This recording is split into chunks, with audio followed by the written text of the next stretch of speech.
ইন্দিরা গান্ধী তার শাসনকালে এলাহাবাদ হাইকোর্টে হেরে যাওয়ার পর তার এই নির্বাচন অবৈধ ঘোষণা হয়ে যাওয়ার পরে তিনি কিন্তু জরুরি অবস্থা জারি করেছিলেন।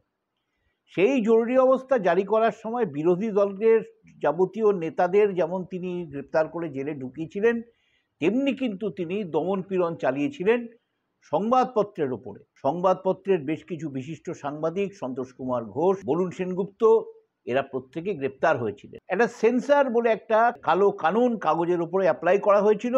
প্রতিটি সংবাদপত্রকে সেই কাগজ প্রকাশের আগে দেখিয়ে নিতে হতো কিছু অযোগ্য লোকেদের, যারা খবরের কিছুই বোঝেন। এমনকি আমরা সে সময় একটা আগ্নেয় বলে সাহিত্য পত্রিকা বের করতাম।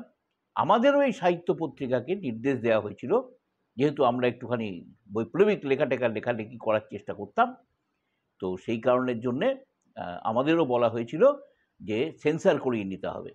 তো আমাদের যিনি সেন্সার করতেন তিনি তথ্য আধিকারিক, তিনি যেখানেই আগুন, তারপরে কাঁচি, ছুরি এসব দেখতে পেতেন সঙ্গে সঙ্গে তিনি সেটা কেটে দিতেন। কিন্তু কথা হচ্ছে, সেটা হচ্ছিল জরুরি অবস্থার সময়, এবং তার ফল ইন্দিরা গান্ধীকে পেতে হয়েছিল। কি হয়েছিল না হয়েছিল সেটা আমরা সবাই জানি। ইন্দিরা গান্ধীর পরের নির্বাচনে গোহারা হেরে গেছিলেন। এবারে কিন্তু বাংলাদেশে কিন্তু কোনো জরুরি অবস্থা জারি হয়নি। বাংলাদেশে কিন্তু তা সত্ত্বেও সংবাদপত্রের ওপরে নেমে এসেছে দমন পীড়নমূলক নানা ধরনের ব্যবস্থা। কিরকম না, বিএনপি এবং জামায়াতের সমর্থকেরা ৭১ টিভি, নিউজ ২৪, সময় টিভি, মাই টিভি ইত্যাদি চ্যানেলের দপ্তরে ঢুকে ভাঙচুর করে সেগুলো দখল করে নিয়েছেন, এবং সেখানে দলীয় সাংবাদিকদের বসিয়ে দিয়েছেন, দলীয় সমর্থক সাংবাদিকদের বসিয়েছেন। কালের কণ্ঠ, বাংলাদেশ প্রতিদিন সহ ৫টি জাতীয় এবং ২৫টি আঞ্চলিক পত্রিকার কার্যালয় এইভাবেই দখল করে নেওয়া হয়েছে। পাশাপাশি ঢাকার ১৫৫ জন এবং অন্যান্য জায়গায় চট্টগ্রামের ২৮ জন সাংবাদিককে খুন, গণহত্যা, মাদক চোরাচালান সহ বিভিন্ন ধরনের মামলায় আসামি করা হয়েছে। আসামিদের তালিকায় এদের নাম জ্বলজ্বল করছে এখন। এডিটর্স গিল্ডের বক্তব্য মতো তারা যা জানাচ্ছেন সেটা হচ্ছে যে ৬৪টি জেলার প্রতিটিতে অজস্র স্থানীয় সাংবাদিককে হেনস্থার উদ্দেশ্যে এইভাবে মামলায় জড়ানো হচ্ছে। ইউনূসের পুলিশ এগুলো করছে। তারই পাশাপাশি চলছে বিভিন্ন প্রেস ক্লাব দখল। ঢাকার জাতীয় প্রেস ক্লাব দখল করেছে বিএনপি এবং জামায়াত সমর্থকদের অনুগত সাংবাদিক। নির্বাচিত সভাপতি, সম্পাদককে সেখান থেকে তাড়ানো হয়েছে। বহু সাংবাদিকের সেই প্রেস ক্লাবে ঢোকা বন্ধ করে দেওয়া হয়েছে। এর মধ্যে বহু বিশিষ্ট সম্পাদকও আছেন, এডিটার্স গিল্ডেরও বহু নেতা আছেন, বিভিন্ন সাংবাদিক সংগঠনেরও অনেক নেতারা রয়েছেন যাদের এখানে ঢোকা বারণ করে দেওয়া হয়েছে। একইভাবে বিভিন্ন জেলার প্রেস ক্লাব দখল হচ্ছে সশস্ত্র হামলা চালিয়ে। চিন্তা করে দেখুন, একটা সংবাদপত্রের ওপরে, প্রেস ক্লাবের ওপরে হামলা চালানো হচ্ছে, টিভি চ্যানেলের ওপরে হামলা চালানো হচ্ছে, কিন্তু পুলিশ সেখানে কোনো হস্তক্ষেপ করছে না। এই তালিকায় আছে কমপক্ষে ১২টি প্রেস ক্লাব, আঞ্চলিক প্রেস ক্লাব। চট্টগ্রাম প্রেস ক্লাবে ৩বার হামলা চালিয়ে এই যে জঙ্গির সমর্থক দুটির দল আছে, সেই দুটির দলের সমর্থকরা সেটা দখল করতে পারেনি, কিন্তু সেখানে তাদের বাধা দিতে গিয়ে, তাদের আটকাতে গিয়ে অন্তত ২০ জন সাংবাদিক আহত হয়েছেন, গুরুতর আহত হয়েছেন।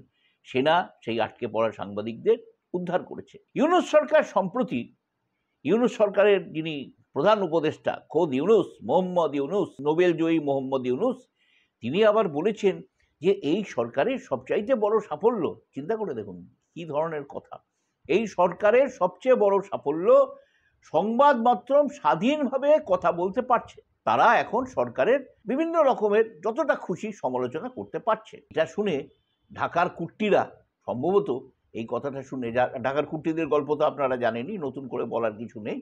ঢাকার কুট্টিরা হয়তো তাদের যারা ভাড়া নিতে আসছেন তাদের বলছে, বাবু আসতে কয়েন, ঘোড়ায় গুড়ায় শুনলে হাসবো।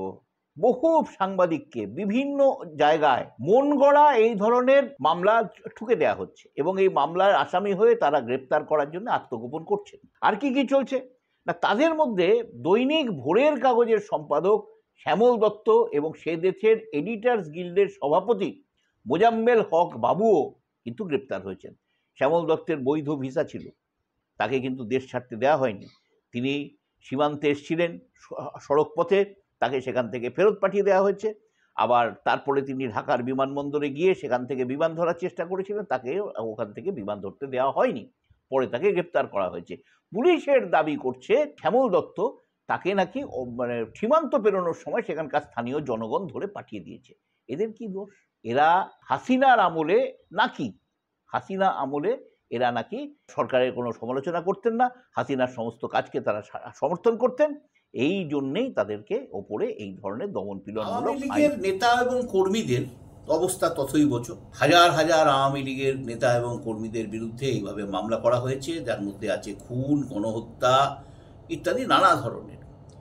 হাসিনা দেশ ছাড়ার পর বাংলাদেশের উপরে এই যে নির্বিচারে তার দল এবং তার সামান্য পেটোয়া যে সমস্ত মানুষজন ছিলেন, কখনো সখনো তিনি হয়তো কারোর প্রতি একটু কৃপাদৃষ্টি দিয়েছেন, কাউকে হয়তো কোনো পদ দিয়েছেন, তাদের প্রত্যেকের ওপর কিন্তু এখন নেমে আসছে শাস্তির খাড়া, অর্থাৎ এই মামলার খাড়া। এই মামলা কিন্তু গ্রেপ্তার হওয়ার পরে তাদেরকে আজ পর্যন্ত যে কটা মামলা বাংলাদেশে হয়েছে, যে কজনকে ধরে আদালতে হাজির করা হয়েছে, তাদের মধ্যে অনেক নেতা এবং বড় বড় মন্ত্রীদের কিন্তু, সাবেক মন্ত্রীদের ওপরে কিন্তু মানে আক্রমণ নেমে এসছে, জনগণের আক্রমণ। জনগণ বলতে ওই বিএনপি জামায়াতের সমর্থকদের আক্রমণ। যাই হোক, আওয়ামী লীগ না হয় অনেক খারাপ কাজ করেছে। হাসিনা আয়নাঘর করেছিলেন, হাসিনা মানুষকে কথা বলতে দেননি, হাসিনা অনেক খারাপ কাজ করেছেন, এখন শুনতে পাওয়া যাচ্ছে। হাসিনার দেশ ছাড়ার পর থেকেই এগুলো শুনতে পাওয়া যাচ্ছে। কিন্তু ইউনূস একজন নোবেল পুরস্কার প্রাপ্ত মানুষ, তিনি বিভিন্ন দেশ ঘোরা মানুষ, তিনি সংবাদ মাধ্যমের সঙ্গে বিভিন্ন ধরনের কথাবার্তা বলেছেন অতীতে। তার কখনো মনে হলো না যে সাংবাদিকদের উপর এইভাবে দমনপীড়ন করা যায় না? তার মানে কি, যে তিনি কি জামায়াতের দ্বারা, তিনি কি বিএনপির দ্বারা বন্দী হয়ে গেছেন, নাকি সেনা তাকে পরামর্শ দিচ্ছে এইসব করতে, যাতে পরবর্তীকালে, যেটা আওয়ামী লীগের অভিযোগ ছিল, যে এমন দমনপীড়ন করা সাংবাদিকদের উপরে হচ্ছে যে কেউ সোজা করে কোনো খবর লিখতে পারছে না। বাংলাদেশের যে সমস্ত খবরগুলো আমরা পাই, বা অথবা যে সমস্ত পত্রিকাগুলো আমরা দেখতে পাই, সে সমস্ত পত্রিকাগুলোতেও কিন্তু একই অবস্থা। আগে যে ধরনের খবরাখবর হতো, এখন কিন্তু সম্পূর্ণ পাল্টে গেছে। এখন বহু জায়গায় কিন্তু শেষ অবধি বলা হচ্ছে না যে এই হামলার পিছনে কারা দায়ী, সেনার কোনো সমালোচনা হচ্ছে না, তারপরে পুলিশের কোনো সমালোচনা হচ্ছে না। তারা যথেচ্ছ এই দমনপীড়নমূলক আইন নয়, আবার বলছি, দমনপীড়নমূলক ব্যবস্থা নিয়ে চলেছে। এর শেষ কোথায়? ইন্দিরা গান্ধীকে কিন্তু সাজা পেতে হয়েছিল। ইন্দিরা গান্ধীকে মানুষ, এই যে জরুরি অবস্থা জারি করার জন্য ইন্দিরা গান্ধীকে কিন্তু মানুষ ক্ষমা করেনি, তাকে কিন্তু রীতিমতো নির্বাচনে হারিয়ে দেওয়া হয়েছিল।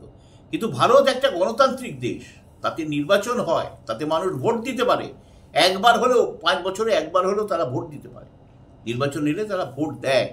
তো বাংলাদেশে কি হবে? বিএনপি বারবার দাবি জানিয়ে চলেছে, ইউনূস চুপচাপ রয়েছেন, নির্বাচনের কথা কিন্তু তিনি ভুলেও বলছেন না। উল্টে এই সব পেটোয়া সম্পাদকদের দিয়ে তিনি বৈঠক করিয়ে ইতিমধ্যে বলেও নিয়েছেন যে ইউনূস সরকার যতদিন পারে থাকুক, অন্তত 2 বছর তো বটেই, তারও বেশি যদি থাকতে চায় থাকুক। আমার মনে হয় একজন সাংবাদিক হিসেবে আমি এটা তীব্র প্রতিবাদ জানাচ্ছি, এবং আমার মনে হয় যে সমস্ত সাংবাদিকদের উচিত, আন্তর্জাতিক মহলের উচিত, আন্তর্জাতিক যে সমস্ত লেভেলে যে সমস্ত সংবাদ সংগঠন রয়েছে তাদের উচিত এর ব্যাপারে কিন্তু তীব্র প্রতিবাদ জানানো। এবং আমেরিকা এইভাবে কি ইউনূসকে পরামর্শ দিচ্ছে দেশটাকে এরকম করার জন্যে? আবার মাঝখানে একটি অসমর্থিত সূত্র বলছে যে নিয়ে আমেরিকার সঙ্গে নাকি হাসিনার গোলমাল ছিল, সেই সেন্ট মার্টিন দ্বীপ, সেটাও নাকি বহু টাকার বিনিময়ে বাংলাদেশ তুলে দিতে যাচ্ছে আমেরিকার হাতে। অর্থাৎ আমেরিকা কি তাহলে এই দেশটাকে দখল করলো?